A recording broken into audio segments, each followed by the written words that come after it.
Hi friends, मकर संक्रांतीच्या तुम्हाला सगळ्यांना खूप खूप शुभेच्छा. सो मकर संक्रांतीला आपण जसे तिळगुळाचे लाडू बनवतो त्याच लाडूची रेसिपी मी आज तुमच्यासोबत शेअर करते. सो चला आता आपल्या व्हिडिओला सुरुवात करूया. सो इथे तिळीचे लाडू बनवण्यासाठी मी एका पॅनमध्ये 2 चम्मच घी टाकून घेतलंय आणि त्याचबरोबर 1 किलो गुळ हा बारीक कापून घेतलाय. बघू शकता. तो या घीमध्ये आपल्याला इथं टाकून द्यायचा आहे. इथं पाण्याचा उपयोग करायचा नाहीये, मी फक्त इथं घी घेतलंय.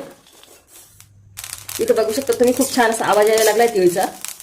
तर या वेळेस मी आता गॅस बंद करून घेते आणि जेवढी आपली जी कढई गरम आहे त्याच्यात थोडा वेळ याला चाळत राहायचंय. इथे तुम्ही बघू शकता गुळ असं छान पगायला आहे. हे बघा. सो हा पाक आपला रेडी आहे आणि पाणी याच पाकामध्ये मी इथं थोडा थोडा करून तीळ टाकून घेते. त्याला मिक्स करत राहायचंय. इथे तुम्ही बघू शकता मी छान असं मिक्स करून घेतलंय. हे बघा.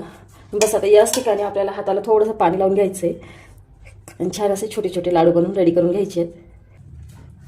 हे बघा, असे छोटे छोटे लाडू बनवून आपल्याला सगळे रेडी करून घ्यायचे आहेत. आता इथं तुम्ही बघू शकता माझे तिळाचे लाडू बनवून रेडी झालेले आहेत. खूप छान आणि मस्त असे हे लाडू बनले आहेत. सो तुम्ही असे छान तिळगुळाचे लाडू बनवा आणि संक्रांत एन्जॉय करा.